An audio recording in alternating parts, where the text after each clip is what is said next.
Bonjour à tout le monde, j'espère que vous allez bien. Ça fait si longtemps que j'étais venu ici dans les réseaux sociaux pour transmettre un message. Comme prévu, le thème d'aujourd'hui que j'aimerais vous partager, c'est tiré du livre de Luc chapitre 9 au verset 2. Le thème s'intitule « Il les envoya prêcher le royaume de Dieu et guérir les malades ». Alors qui parle, c'est le Seigneur Jésus-Christ lui-même. Il donne un ordre. Et prochainement, je viendrai parler d'un thème très sensible sur les songes, les rêves, sur les visions. Nombreux des chrétiens se demandent s'ils doivent dire leurs songes ou pas, à qui ils devraient dire. On nous a souvent dit qu'il faut garder quand Dieu nous donne un songe. Est-ce que c'est toujours ça? Alors, je veux parler de cette question ayant un lien avec le domaine des rêves. Alors, c'est mieux de vous abonner, appuyer sur la cloche de notification au bas de l'écran. On écrit abonner, vous vous abonnez. Ensuite, quand il y aura des nouvelles choses, vous serez connecté, vous aurez des nouveautés. Je parlerai vraiment de ça. Alors, nous allons prendre nos Bibles, ouvrant la Bible dans le livre de Luc, chapitre 9, verset 2. Alors, nous allons d'abord prier. Seigneur, je te rends grâce, je te bénis. Merci, Seigneur, pour le temps que tu accordes, que tu m'accordes de passer ce message, que tu accordes à ceux qui suivent ce message. Alors, bénis ce message, que ce message soit sanctifié par ton nom. Ajoute ce qui manque dans mes paroles, dans l'esprit des personnes qui écouteront ce message, que le Saint-Esprit soit à l'œuvre, que le Saint-Esprit apporte la bonne compréhension. Partout où je n'arriverai pas à être plus explicite ou plus compréhensif dans le message. Seigneur Jésus, je te rends grâce. Nous te prions afin que nos cœurs soient transformés par ce message. Nous aussi, comme les disciples d'Emmaüs, afin d'avoir un cœur qui brûle, un cœur désirant toujours te chercher, comme les disciples d'Emmaüs, comme nous dit la Bible, ils ressentaient comme un feu, comme une chaleur dans leur cœur. Et c'était l'impact de ton message, de ta parole. Nous aussi, nous voulons être impactés par ce message. Alors bénis ce message. Visite-nous à travers ce message. Visite nos maisons. Père, je le demande dans le nom puissant de Jésus-Christ. Que ta parole puisse délivrer les vies. Que ta parole puisse guérir les malades. Comme tu as dit ici, il les envoya prêcher le royaume de Dieu et guérir les malades. Alors je crois, Seigneur, qu'à travers ce message, celui qui est malade sera guéri au nom de Jésus-Christ. Amen. Merci, Seigneur.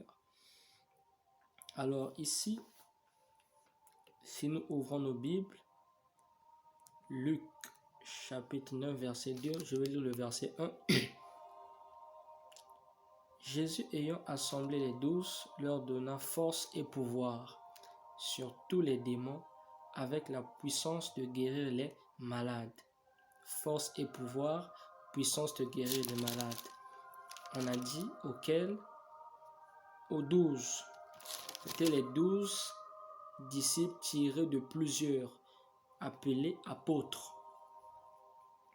Et ce message ici, cette parole est une mission divine qui concerne particulièrement ceux qui ont des ministères. Apôtres, évangéliques, prophètes, docteurs de la parole, pasteurs, c'est d'abord à eux que Dieu a parlé ou que Dieu parle. Parce qu'ils ont des messages, ils ont une mission plus spécifique. Alors cette parole dans la Bible est adressée particulièrement aux apôtres. Ce n'est pas d'abord à toi et moi, c'est d'abord aux apôtres. Quand je dis toi et moi, chrétiens simples. Parce que même le pasteur était un chrétien, il était un disciple de Jésus-Christ. Mais il est d'abord pasteur, parce que c'est un appel, c'est une mission, c'est un titre que Dieu le donne. Pasteur, on n'est pas pasteur parce qu'on le veut, mais c'est Dieu qui nous appelle. Et ici, cette parole-là que Christ donne, c'est d'abord aux apôtres. Et aujourd'hui, cette parole est adressée également à tous les chrétiens. Tu peux aller dans un village, les gens ne connaissent pas Christ, tu peux annoncer l'évangile afin que les autres puissent recevoir Christ comme toi tu l'as reçu. Alors Dieu a aussi oint des hommes, ce que j'appelle des ministres. Quand je parle des ministres de Christ, selon Ephésiens 4, verset 11. Il a oint des hommes que toi et moi nous ne connaissons pas forcément. Des gens qui ont été oints par révélation. Dieu est venu pour leur donner une mission. Dieu a fait d'un tel pasteur ou apôtre. Mais Dieu n'est pas forcé de nous le dire. C'est nous qui allons le découvrir quand cette personne viendra auprès de nous. Alors, il les envoya prêcher le royaume des cieux. Je parlerai de ça. Il les envoya où? Dieu n'a pas envoyé des hommes que dans des églises. Il a dit dans sa parole, quand nous lisons la fin de Matthieu, quand nous lisons Marc, chapitre 16, les derniers versets, Christ dit, allez par tout le monde, faites des nations mes disciples. Ceux qui croiront en mon nom seront sauvés.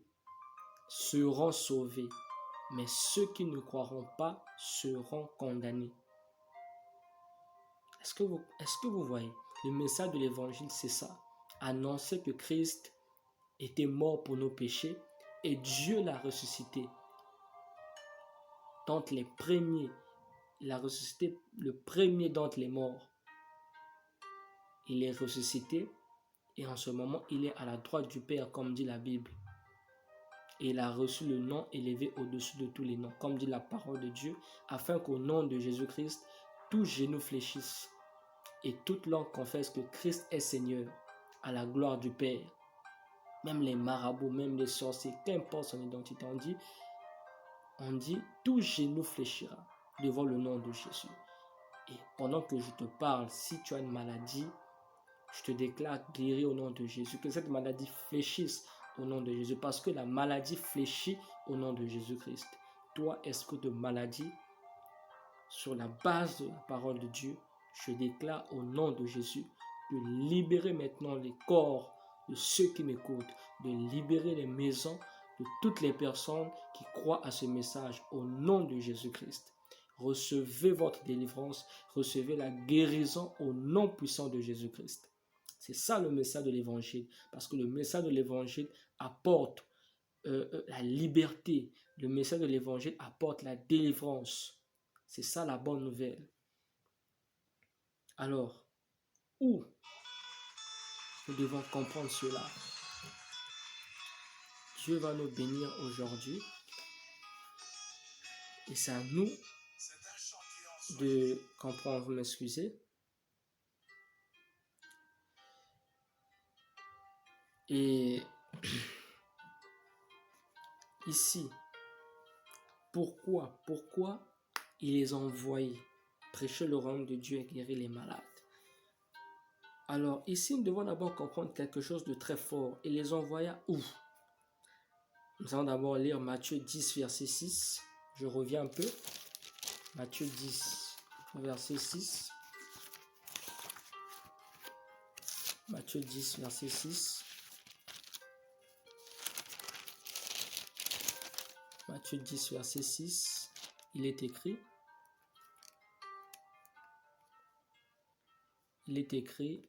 Au verset 6. Allez plutôt vers les brebis perdues de la maison d'Israël.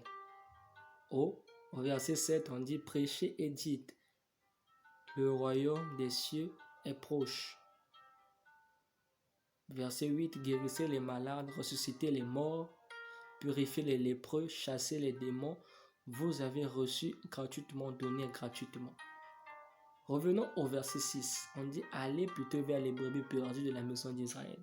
Est-ce que le message de l'évangile concerne les brebis perdues de la maison d'Israël? Non.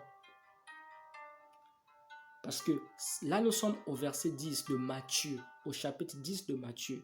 Il y a le chapitre 28 où Christ envoie vers les nations. Et ça concerne le message de l'évangile. Parce que Christ n'a pas envoyé que ses disciples ou ses apôtres qu'une seule fois. Et au chapitre 10, au verset 6 à 7, Christ envoie premièrement. La première mission, c'est aux brebis perdues de la maison d'Israël. Parce qu'on va se dire que non, Jésus-Christ est venu juste pour Israël, pour Jérusalem. Non. Parce que nombreux prennent ce verset pour dire que Jésus était seulement envoyé pour eux. Non. Nous avons Jean 3,16 qui dit « Car Dieu a tant aimé le monde qu'il a envoyé son Fils unique, afin que quiconque croit en lui ne périsse point, mais qu'il ait la vie éternelle. » Quiconque, on n'a pas dit un Israélite. Quiconque croit en Jésus-Christ. C'est ça le message. Est-ce que tu peux accepter dans ton cœur? Tu n'as pas besoin d'aller dans une église. Pendant que tu me suis, tu n'es pas chrétien. Tu acceptes le Seigneur Jésus dans ton cœur. Tu le reçois. Tu dis, Jésus, je crois à ton message. Je crois que tu es le Fils de Dieu. Je crois que tu es venu pour me sauver, pour me délivrer du péché. Je te reçois comme Seigneur et Sauveur.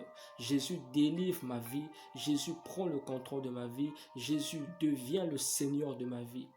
Jésus devient mon Seigneur et mon Sauveur. Je crois que tu es le Fils de Dieu et tu es mort pour mes péchés. Quand tu le déclares du fond de ton cœur, Jésus vient à toi et Jésus devient ton Seigneur. C'est dans la foi. La Bible déclare que nous sommes sauvés par la grâce au moyen de la foi. C'est ça le message de l'Évangile. Et nous allons voir Acte 3, verset 26. Si on peut prendre rapidement Acte 3, verset 26, je vous explique la mission divine. Acte chapitre 3, verset 26, il est écrit,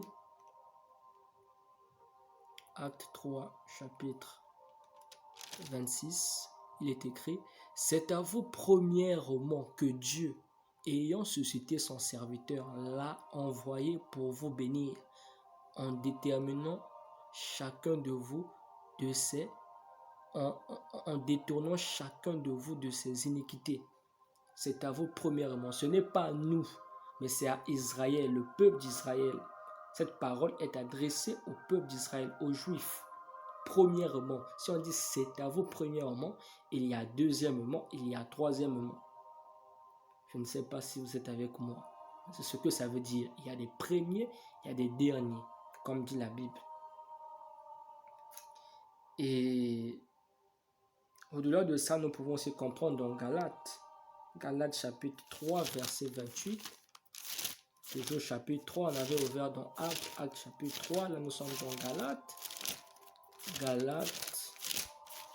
vient après Corinthiens, Galates chapitre 3, verset 28, il est écrit, « Il n'y a plus ni juif ni grec, il n'y a plus ni esclave, ni libre, il n'y a plus ni homme ni femme, car tous vous êtes un en Jésus-Christ. » Est-ce que vous voyez? Il n'y a plus ni juif. Parce que c'est ça le message de l'évangile. C'est ça le message de la bonne nouvelle du salut. À cause de Jésus-Christ, quand tu crois en Jésus, quand tu deviens fils de Dieu, quand nous rentrons, quand tu crois à la parole, tu reçois Jésus-Christ comme le Fils de Dieu, tu reçois la vie éternelle, tu reçois la vie en toi, parce que tu as reçu Jésus-Christ, et quand la vie de Jésus entre en toi, les maladies disparaissent, et ta vie changera progressivement. C'est d'abord ton esprit qui change, parce que la vie de Christ est entrée en toi. Quand ton esprit change, cela atteint ton âme. Ton âme change également, ainsi que ton corps. Et tu verras que même ta façon de penser changera. Pourquoi? Parce que tu as accepté du fond de ton cœur. Tu l'as accepté, tu as reconnu que Jésus est le Fils de Dieu. Il a été envoyé pour que l'humanité soit sauvée. Il est écrit par un homme.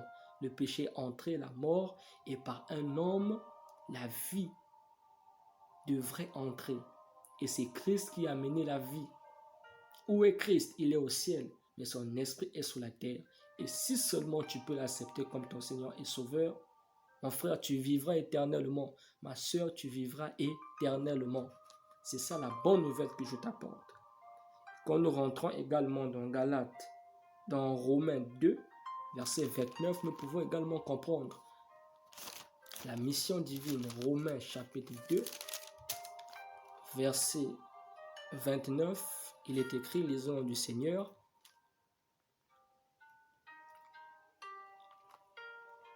Mais le juif, c'est celui qui l'est intérieurement, et la circoncision, c'est celle du cœur, selon l'esprit et non selon la lettre. La louange de ce juif ne vient pas des hommes, mais de Dieu. Est-ce que vous voyez, c'est tellement profond ce message. Mais le juif, c'est celui qui l'est intérieurement. Juif comme Jésus-Christ, juif. Dieu avait choisi un peuple. Il y a toujours un premier. Dieu, la Bible déclare que Dieu est un Dieu d'ordre. Il a voulu que le sauveur du monde, que Jésus-Christ vienne dans un peuple. Et par ce peuple-là, la Bible est claire, le salut vient des Juifs. Pourquoi on dit le salut vient des Juifs? Parce que Dieu s'est révélé pleinement dans cette nation juive. Et le sauveur a été envoyé dans la nation juive. Premièrement pour les Juifs, ainsi que pour les nations. Parce que après, quand nous lisons dans la Bible, Jésus envoie maintenant dans le monde.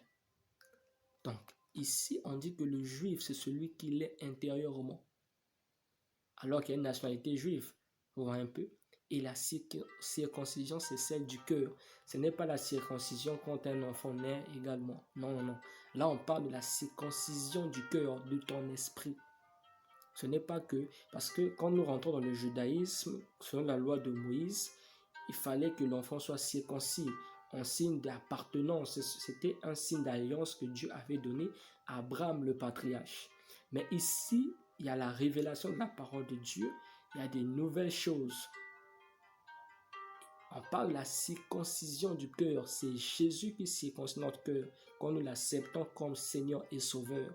Ainsi, nous sommes liés à Dieu. Ainsi, par Jésus, nous sommes connectés par l'Esprit de Dieu. Et pendant que nous sommes connectés par l'Esprit de Dieu, la Bible nous dit que l'Esprit de Dieu, c'est l'Esprit de la vie, le Saint-Esprit. Voilà pourquoi nous ne pourrions plus mourir. Et Christ a dit que celui qui croit en moi vivra même quand il sera mort. Ça, c'est le mystère de la vie éternelle. Alors, pourquoi prêcher le royaume de Dieu et guérir les malades?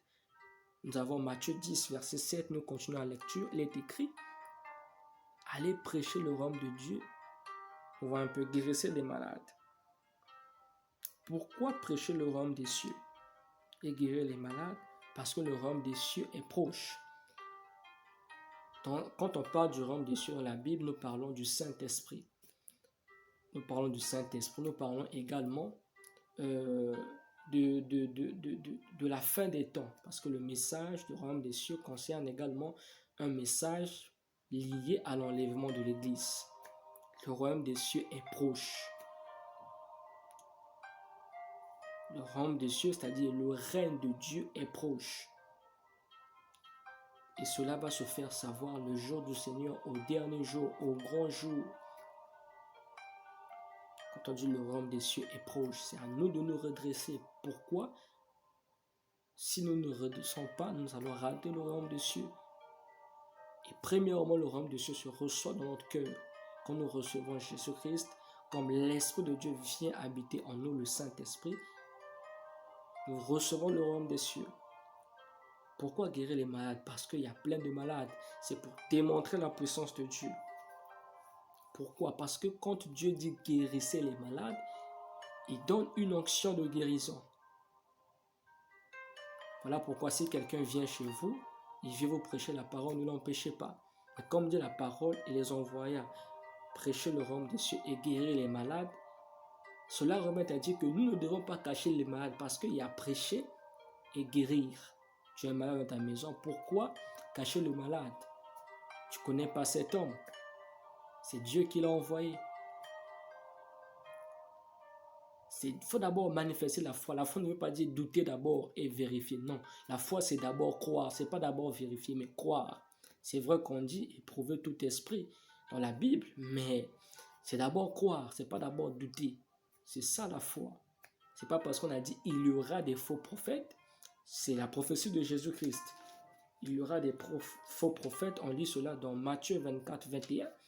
Mais quand Jésus dit il y aura, est-ce que Avant, il n'y en avait pas. Il y en avait, quand nous voyons dans l'Ancien Testament, dans l'Ancienne Alliance, il y avait des faux prophètes. Quand Christ dit, il y aura, même présentement que je parle, il y a des faux prophètes. Mais quand on dit éprouver tout esprit, ça ne veut pas d'abord dire mettre le doute à tout. Non. Quand quelqu'un dit que il veut prier pour vous, laissez-le prier alors. Qu'il prie d'abord.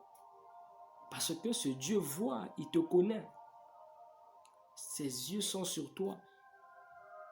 Laissez-le d'abord prier. Et si c'est une attaque, nous avons un Dieu qui ne sommeille ni ne dort. Si tu as reçu le Seigneur Jésus, la Bible dit que celui qui est en nous est plus fort que ce qui est dans le monde.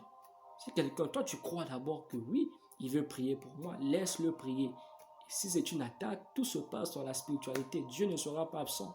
C'est ça. Nous devons comprendre cela. Guérir les malades, n'oublions pas, il les envoya prêcher et guérir les malades. Aujourd'hui, nous avons les témoins de Jéhovah partout, aujourd'hui qui sont critiqués, mais il faut un grand travail pour Dieu. La Bible dit ne jugez pas, sachant comment leur accueillir. Est-ce que nous pouvons bien leur accueillir comme nos propres frères du sang? Parce que ce sont des chrétiens, ce sont ceux qui font l'œuvre de Dieu, ayant une bonne attitude. C'est ce que nous devons comprendre dans ce message. Ayant une bonne attitude. Pourquoi? Oh là là. Pourquoi Dieu continue à envoyer des hommes jusqu'à aujourd'hui? Il n'y a pas que dans nos églises. Ne t'élimine pas ton pasteur parce que Dieu peut te saisir aujourd'hui d'aller prêcher dans la parcelle de ton voisin ou d'aller prêcher dans un quartier reculé. Est-ce que toi, en allant là-bas, ces gens te connaissent? Non. Imagine si on t'accueille mal. Sachant comment leur accueillir parce que Dieu continue à envoyer des hommes. Il n'y a pas que dans nos églises, dans n'importe quel milieu. Comment le recevoir ou pourquoi il faudrait le recevoir? Peut-être que là où vous êtes, vous n'avez pas le Saint-Esprit. Nous avons l'histoire de Corneille. Dieu s'est révélé à Corneille. Il a demandé à Corneille de recevoir l'apôtre Pierre. Mais c'est pas forcément dit que si Dieu a révélé à Corneille l'apôtre Pierre, qu'il va révéler à tout le monde l'apôtre Pierre. Alors sachant comment recevoir. Et quand Pierre est arrivé chez Corneille, par exemple, la Bible nous dit que le Saint-Esprit est descendu pendant qu'il était en train de prêcher la bonne nouvelle du salut. Le Saint-Esprit est descendu et Corneille, ses serviteurs et ses filles furent tous remplis du Saint-Esprit. Au même instant, le Saint-Esprit est descendu. Alors, quand vous n'avez pas le Saint-Esprit, si vous recevez un homme de Dieu, par sa prédication, pendant que je parle, vous pouvez être baptisé du Saint-Esprit. Et ma prière est que vous soyez baptisés maintenant du Saint-Esprit au nom de Jésus-Christ. C'est ça la prédication. Pendant que je parle, que le Saint-Esprit qui est en moi atteste ce que je dis, que le Saint-Esprit confirme la parole au nom de Jésus-Christ. Si tu es malade, reçois ta guérison au nom puissant de Jésus-Christ. Si ce n'est pas toi, crois que celui qui est à côté de toi, qui est malade, pendant qu'il est là, si tu peux même le toucher, tu lui dis, je crois à ce message. Pendant que je crois à ce message, je crois que l'onction m'a localisé. Je te touche, reçois ta guérison. Est-ce que tu peux toucher ton frère ou ta soeur? Tu peux toucher ton papa ou ta maman qui est malade? Dis-lui, reçois la guérison au nom de Jésus-Christ. Parce que Jésus est vivant, il ne change pas. Crois seulement que l'onction de guérison te localise. Et pendant que tu es malade, reçois la guérison au nom de Jésus-Christ. Sois délivré de ta maladie. Reçois la guérison au nom de Jésus-Christ. Nous devons comprendre cela, c'est très fort. Et sachons vraiment accueillir, s'il vous plaît, sachons accueillir. Ne nous lassons pas d'entendre la parole de Dieu. Quelqu'un vient à la maison, il veut prêcher. Laissons-le. À moins que nous soyons très occupés, mais ne le chassons pas. Sachons comment recevoir les hommes de Dieu. Quelqu'un vient. Une femme, une jeune femme, une vieille femme ou un vieux papa, il veut prêcher. Laissez-le, écoutons-le d'abord. Christ a dit dans sa parole que celui qui est de Dieu écoute les paroles de Dieu. C'est écrit dans Jean 8, verset 47. Alors quelqu'un vient, il veut prêcher la parole. Ne l'empêchons pas. Et entre nous, là je parle des chrétiens statiques, ceux qui ne se déplacent pas, et ont l'habitude de parler de la parole de Dieu, parce que quand on parle de la parole de Dieu, Dieu nous voit et Dieu ressent en lui de la joie. Cela fait plaisir à Dieu. Et n'empêchons pas des gens autour de nous de parler de Dieu. Ne pensons pas que nous devons nous lasser, nous devons nous dire, ah, trop c'est trop, on a trop écouté, on doit se reposer. Et parce que toi, tu veux te reposer, tu veux faire reposer tes oreilles, tu veux empêcher à ton frère ou à ta soeur de parler de Jésus-Christ aux autres, parce qu'il se trouve dans ton entourage. Non, n'empêchons pas aux autres de parler de Dieu. Parce que tu ne sais pas quel esprit t'anime quand tu le dis ou quand tu veux empêcher des gens de parler de Dieu. Faisons attention. Sachant comment recevoir. Parce que même quand nous chassons ces gens qui veulent nous prêcher Jésus-Christ là, ils savent ce qu'il faut faire. Hein? Comme dit la parole de Dieu dans Matthieu 10, 11 à 15, si vous pouvez lire avec moi, vous verrez que là-bas, Christ dit que quand on ne vous recevra pas, sortez de cette maison, remuez juste la poussière. Mais quand vous remuez la poussière, quand ils vont remuer la poussière, pourquoi Christ dit remuer la poussière? Il dit derrière s'ensuit quelque chose. Il y a un jugement de Dieu qui est là. Il y a une malédiction, il y a un malheur qui peut vous arriver, qui va s'abattre dans vos maisons. Alors faisons extrêmement attention. Dans Jean 16, verset 1 à 3, si quand tu te sens touché, tu crois que tu peux aller dire quelque chose dans une église ou dans une maison et qu'on ne te reçoit pas, sors tranquillement, ce n'est pas un problème. Quand tu crois que Dieu te parle, Dieu est en train de te pousser, va, fais-le. Quand tu crois que c'est Dieu. Si on te chasse, ce n'est pas mauvais. C'est l'accomplissement de la parole. Quand nous lisons dans Jean chapitre 16, verset 1 à 3, Christ a dit que on vous chassera dans les synagogues. Donc, ce sont des choses qui arriveront. Dans des synagogues, aujourd'hui, on parle de temples ou dans des églises. C'est pas tout le monde qui aimerait écouter vos messages. Vous devez vous apprêter à toutes ces choses. Mais au moins, la parole s'accomplit parce que Christ, Jésus l'a dit. Donc, nous devons faire excessivement attention. Il les envoie à prêcher. Tu dois savoir que nous sommes également des envoyés parce que nous sommes des chrétiens, nous sommes des disciples. Prêcher, entre nous, nous pouvons nous prêcher. Nous pouvons parler de la parole de Dieu. Parce que c'est ce que Dieu veut. Que nous parlons de lui. C'est une forme de louange. Nous pouvons parler des témoignages de Jésus entre nous. Qu'est-ce que Dieu a fait pour nous. C'est ce que dit la Bible, de nous exhorter, nous édifier les uns les autres. C'est ça la communion fraternelle également. Alors c'est tout cela, ce message. Faisons excessivement attention parce que nous ne savons pas qui est réellement avec Dieu et qui ne l'est pas. Ayons le discernement avant de chasser qui que ce soit qui vienne parler au nom de Dieu, au nom de Jésus-Christ. La Bible dit, bénis celui qui vit au nom du Seigneur. Celui qui vit au nom du Seigneur, il est béni. Et il peut te bénir. Il faut te dire, non, je suis fatigué des bénédictions. Non, oh, j'en ai assez. Non, tu ne sais pas. C'est quelle bénédiction? Si Dieu dit, bénissez ceux qui vous bénissent, bénissez ceux qui vous maudissent. Ça veut dire que la bénédiction n'a pas de limite. La bénédiction de Dieu n'a pas de limite. Alors, il ne faut pas se fatiguer des bénédictions de Dieu. Non, mon pasteur m'a déjà béni. Pour cela, tu ne veux pas recevoir quelqu'un à la maison. Ayons une bonne attitude. À moins que tu sois occupé, tu as un travail à faire. Mais si tu n'as pas vraiment une grande occupation, tu peux au moins l'écouter pendant quelques minutes. Et s'il a un long message, tu peux le demander de repasser. Ou si tu as du temps, tu peux créer du temps. Mais sachant comment accueillir ces gens, s'il vous plaît. Parce qu'ils font un travail pour Dieu. Malheur à toutes les personnes qui recevront mal ces gens.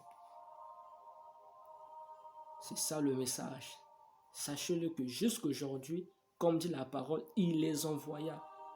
Il y a de ceux que Dieu envoie. Dieu continue à envoyer.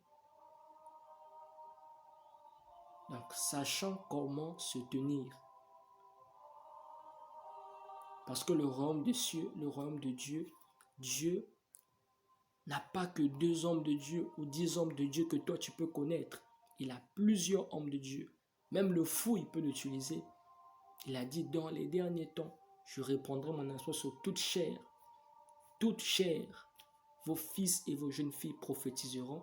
Vos vieillards auront des songes et vos jeunes gens des visions. Toute chair. N'importe qui, Dieu peut utiliser à n'importe quel moment, où et quand il veut. Alors que Dieu vous bénisse.